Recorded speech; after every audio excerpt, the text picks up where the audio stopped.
Good morning friends, দুষ্টু মিষ্টি চ্যানেলে তোমাদের সবাইকে স্বাগত। তোমরা কেমন আছো? আশা করি ভালো আছো। ভালো থেকো, সুস্থ থেকো। তো চলো রান্না বসাবো। আজকে কি কি রান্না করবো সেটাই তোমাদের সঙ্গে শেয়ার করি। তো বাজার থেকে নিয়ে আসছে চিকেন। আমি সব মশলা ম্যারিনেট করে দিয়ে মশলা পেস্ট করে রেখেছি। এবার মাখিয়ে নেবো, তার জন্য আলু কেটে নিয়েছি একটু। আর এখানে নিয়ে এসছে মাছের ডিম দিয়ে করবো পাঁচ শাক।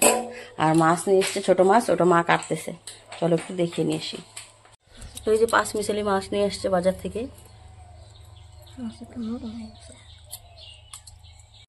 ওই মাছটা দিয়ে সবজি বানাবো।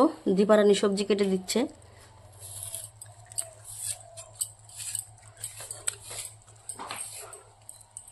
প্রচন্ড রোদ আজকে গো, বাইরে প্রচন্ড রোদ।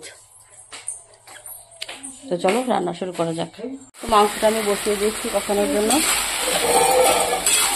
এবার আমি ভালো করে মাংসটাকে কষিয়ে নেব। আর এখানে মাছের ডিমটাকে মশলাপাতি দিয়ে চটকে নিয়েছি। এবার ছোটো ছোটো করে বড়া বানাবো। তো মাছের ডিমগুলো আমি এদিকে ভেজে নিচ্ছি, আর এদিকে মাংসটা কষিয়ে নিচ্ছি। এদিকে মাংসের আলু ভেজে নিয়েছি। তো মাছ ভাজিটা হয়ে গেছে, মাছ ভাজিটা নামিয়ে নিয়েছি। এবার পাঁচ শাকের জন্য জল বসিয়ে দিয়েছি লবণ। এবার দিয়ে দেবো কাঁচা লঙ্কা। তো মাংসটা মোটামুটি হয়ে গেছে, আর একটু পরে নামিয়ে নেব।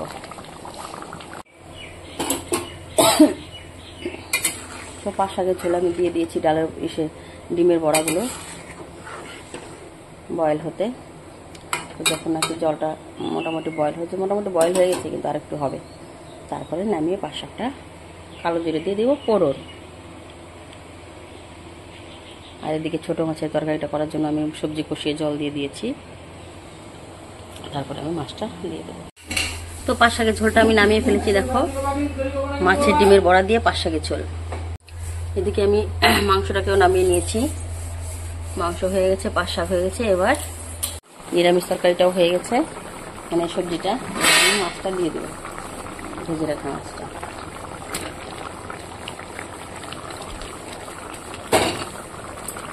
তো নিরামিষটাও হয়ে গেছে, আমি নিরামিষটাও নামিয়ে ফেলেছি। দেখো রান্না আছে কমপ্লিট।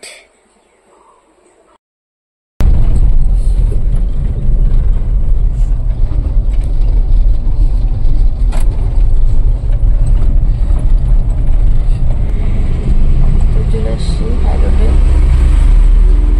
অনেক দূর চলে এসছি বাড়ির থেকে। গাছ এগুলোতে কত সুন্দর কালারিং ফুল হয়েছে, খুব ভালো লাগছে দেখতে। তো সামনে হচ্ছে টোল গেট, এটা হচ্ছে ফাটাপুকুর জায়গাটার নাম।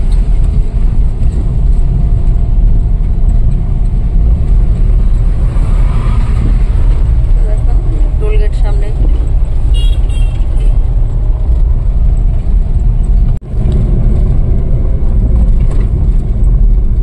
দেখো গাড়ির নিচে শুয়ে আছে লোক। এত গরম বাইরে আর এত রোদ, থাকাই যাচ্ছে না। প্রচন্ড রোদ আজকে।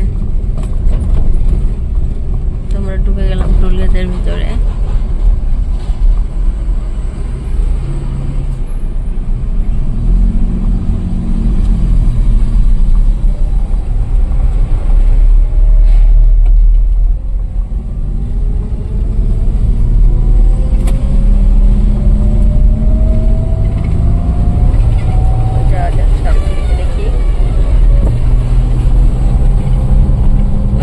দেখো কাল হয়ে গেছে রোদে।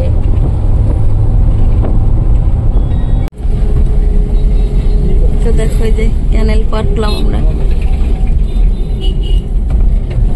তিস্তা ক্যানেল।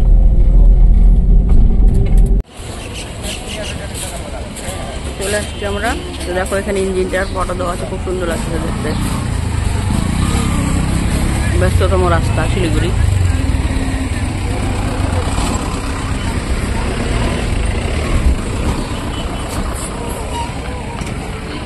Parking place. দেখো বেলাটা ডুবে ভাগ করে সুন্দর লাগছে দেখতে।